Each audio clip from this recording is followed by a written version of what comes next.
Hi, I'm Mei Ling, and I'm 29 years old. Growing up Asian American has its challenges, especially being Chinese American like me. I've faced some unfair treatment because of my background. I've learned to stand up for myself and not let discrimination bring me down. Life has taught me to be tough, so I can handle whatever comes my way. But sometimes people can still surprise me with their ignorance. Take my father-in-law, for example. He doesn't seem to understand how tough it can be to be different in America. Let me tell you about my family. My husband, Mateo, is from the Dominican Republic, and I'm Chinese American. We love exploring each other's cultures and traditions. Recently, Mateo's stepdad, Hiroshi, joined our family. He's also from East Asia like me, which I thought was cool. I was excited to have someone who understood my background. But things changed when Hiroshi came into our lives. Mateo and his mom, Sofia, started speaking more Spanish, especially when Hiroshi was around. At first, I didn't think much of it since Spanish is their first language. Plus, they weren't saying anything bad. I know because I speak Spanish too. I want to surprise my husband by learning Spanish. He really appreciates it when people do things for him, so I thought learning his language would make us closer. I kept it a secret for longer than I planned because I was afraid to tell them I could understand what they were saying. Even though I was getting better at Spanish, I was still scared of making mistakes and embarrassing myself. Maybe my fear was a good thing because when Hiroshi came into the picture, Sofia and Mateo started speaking Spanish more often. I thought it was best not to speak Spanish during those times. Imagine joining a family with different cultures and feeling left out by everyone. Out of respect for Hiroshi and because we both shared East Asian backgrounds, I kept talking to him in English. I found it a bit strange that they were speaking Spanish more, but I didn't think much of it. That is, until I started hearing insults in Spanish that really surprised me. I remember that day vividly, like it just happened. We were all gathered around the table, ready to enjoy a meal together.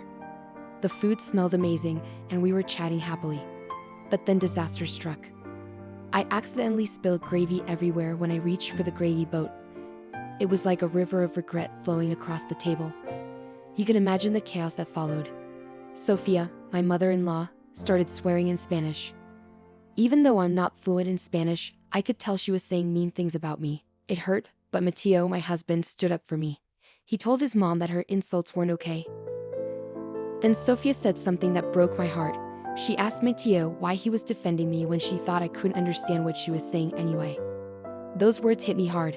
It hurt even more than her insults earlier. I felt so embarrassed and shocked that she would say something like that. It felt like she was used to talking about me behind my back in her language. I choked on my water, feeling overwhelmed. But Hiroshi, my father-in-law, comforted me. He reminded me that everyone makes mistakes and accidents happen. He even said there was more gravy in the pot, trying to lighten the mood. Hiroshi didn't know that it wasn't the spilled gravy that left me breathless. It was Sofia's hurtful words questioning my worth. I couldn't shake off the doubt that crept into my mind. Did I hear her correctly? Was I losing touch with reality? I couldn't believe that my own mother-in-law, who should have been supportive, would speak about me like that.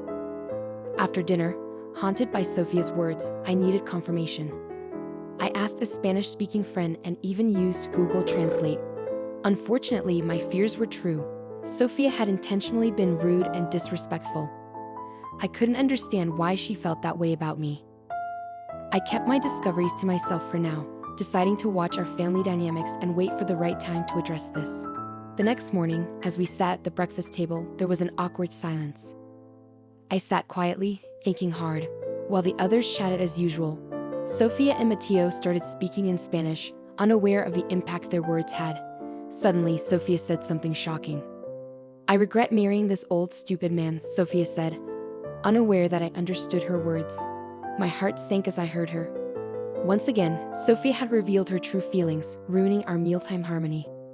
Meanwhile, Hiroshi chuckled and said, "I should learn Spanish so I can understand what you two are always talking about." If only he knew the painful truth behind their laughter. Sofia and Mateo pretended it was all harmless teasing, hiding the hurtful gossip they were sharing right in front of him. But the gossip didn't stop there. Mateo and Sofia continued, each comment more hurtful than the last. Let me give you some examples. They mocked Hiroshi's accent, mimicking his attempts to pronounce certain words. They laughed at his cultural traditions, saying they were strange or unnecessary. And they made jokes about his age, saying he was past his prime. As I sat there, I felt more and more uncomfortable. It was like watching a cruel game where Hiroshi was the target of their teasing without even knowing it. My heart hurt for him, knowing he was being hurt by his own family. This wasn't the love and acceptance I hoped for when our cultures came together. In that moment, I promised myself I wouldn't stay silent anymore. Sophia might have said hurtful things about me, but I wouldn't let her treat this kind old man the same way. I knew I had to address the tension in our family to make them see the value of our diverse backgrounds and the importance of treating each other with kindness. As time passed, I became more determined to expose Mateo and Sophia's unkind treatment of Hiroshi. Armed with my phone, I started recording their hurtful conversations during meals. I wanted to show them their behavior and its impact. With each meal, I discreetly captured their words, knowing they would reveal the truth. As their insults grew harsher, Hiroshi started to notice something was wrong. He and I were constantly left out, and it was clear something needed to change. As Hiroshi felt more excluded, his lively spirit dimmed. I tried to guide our conversations in English to include everyone, but Mateo and Sofia always switched back to Spanish, shutting us out. Their gossip and insults towards Hiroshi ruined the atmosphere at meals. When I listened to the recordings, I realized something heartbreaking. Sofia had married Hiroshi for his money, regretting that she couldn't inherit his fortune until he passed away. I was shocked by her greed, and Mateo, my husband, not only joined in the insults but found them funny, supporting his mother's awful intentions. The realization hit me hard. How could I have missed their true colors? These were the people I trusted to embrace and celebrate our diverse family, yet they had betrayed that trust. I knew I had to do something, not just for Hiroshi's sake, but for the respect and love our family deserved. Late into the night, I listened to those recordings, steeling myself to confront Mateo and Sofia with the evidence of their cruelty. I knew it wouldn't be easy, but I couldn't let them continue hurting us. As I planned my approach, I promised myself I wouldn't let their toxicity ruin our lives any longer. Hiroshi deserved better, and so did our family. Determined to make a change, I geared up to confront Mateo and Sofia about their hurtful actions. But before I faced them, I knew one thing. Hiroshi needed to hear the truth first. He deserved to know. Gathering my courage, I approached Hiroshi, sensing his heavy heart. With a comforting smile, I asked, "Hey Hiroshi, how are you holding up?" He sighed and met my gaze, his vulnerability clear. "Mei Ling, it's been tough, honestly. I'm having a hard time fitting into this new family setup. The constant use of Spanish makes me feel left out, like I don't belong. Maybe I should consider those Spanish classes after all." Understanding his struggle, I nodded sympathetically. "I hear you, Hiroshi. It's been bothering me too. But there's something important I need to tell you." He looked intrigued, curious about what I had to say. "What's on your mind, Mei Ling?" Taking a deep breath, I confessed the secret I'd been keeping. "Hiroshi, I understand Spanish. I've been following every conversation Mateo and Sofia have had. They didn't know because I never joined in on the Spanish talks.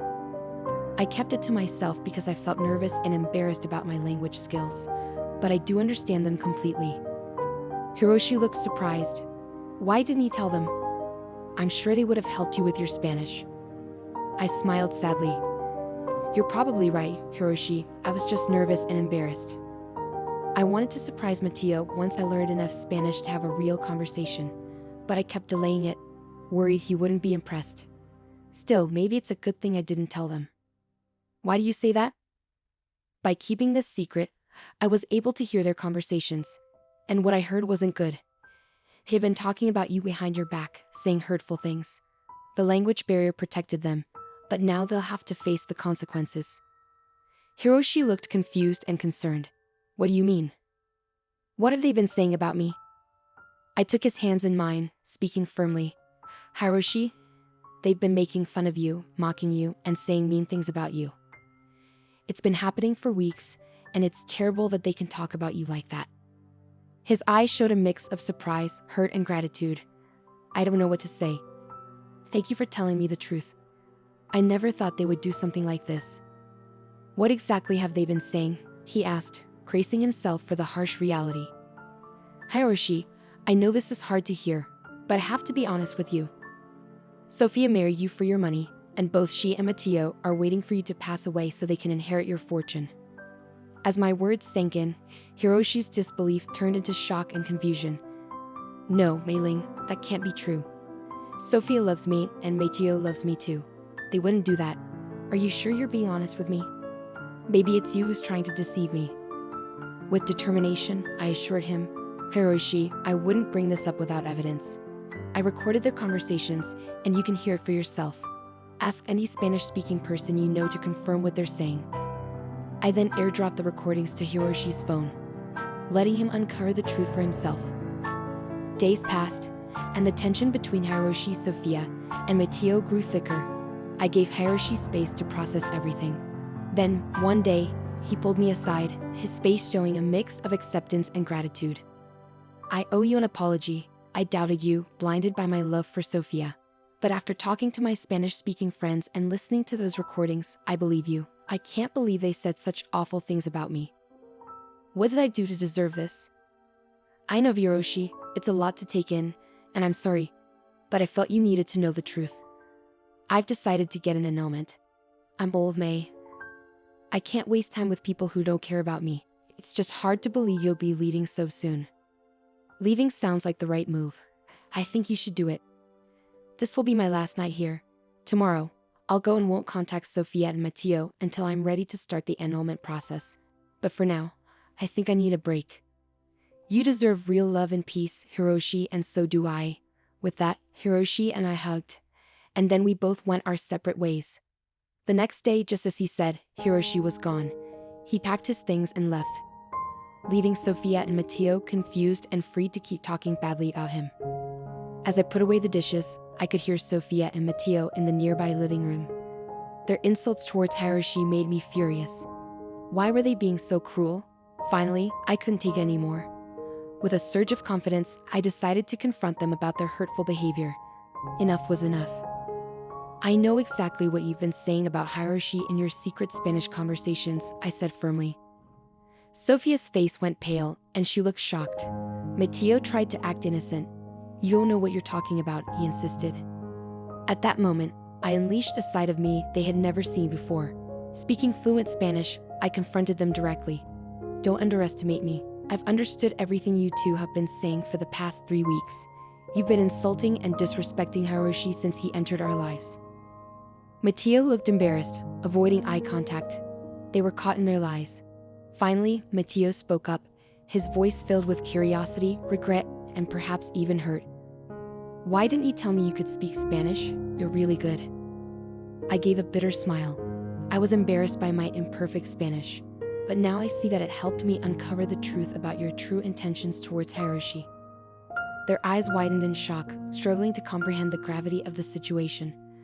Sophia's voice shook as she asked, What do you mean, Mei-ling? I took a deep breath, revealing the truth bit by bit. I've told Hiroshi everything. He's on vacation now, away from this toxic environment. And because of what he's learned, he's going to pursue an annulment. So you won't get the money. Confusion and panic filled the room as Sophia and Mateo realized the consequences of their actions. The realization that their pursuit of Hiroshi's wealth had been fruitless left them stunned. You see, Sophia and Mateo, greed and manipulation may have clouded your judgment temporarily. But in the end, the truth won out. Hiroshi's fortune will never be yours. Your betrayal shattered his love and trust. As the reality of their actions sank in, Sophia and Mateo faced the consequences of their greed and deceit. The facade they had built around Hiroshi crumbled, and their dreams of an easy fortune vanished. In that moment, I stood firm, knowing I had spoken up for what was right, even if it strained our family's fragile harmony. Unfortunately, the damage had been done, and tension lingered between Mateo, Sophia, and me. Realizing the toxicity of the situation, I knew I couldn't stay any longer. If they could treat Hiroshi like that, who knows what they said about me? Their true colors had been exposed, and I couldn't ignore the toxicity in our relationship. Quietly, I started planning my exit. I reached out to Hiroshi for guidance and support. He, being the kind soul he was, encouraged me and even offered financial help to start anew. He knew I deserved better than the toxic environment we were in. I waited for the right moment to tell them I was leaving. The tension in the house was thick, with Mateo and Sophia carrying the weight of their failed scheme. They were angry and resentful, hiding any remorse they might have felt. With my preparations complete, I gathered the courage to make a clean break. The perfect moment came, and with my bags packed and determination in my heart, I faced Mateo and Sofia. I calmly told them that their actions had destroyed the trust and love between us. Staying in such a toxic environment would only hurt us more. Their faces twisted with anger and regret as they realized the consequences of their behavior. In that moment, I made my decision to leave. Standing tall, I asserted my worth and declared my independence. Their attempts to persuade me otherwise were futile. I had made up my mind, and nothing could change it. With a final farewell, I walked away from the toxicity that had plagued our lives, stepping into a new chapter. As I journeyed towards self-discovery and freedom, I carried the lessons learned with me. No longer would I be confined by others' expectations and judgments. I had found my voice and would use it to shape my destiny, leaving behind the negativity that once consumed me. It was time to embrace my strength and forge a path true to myself.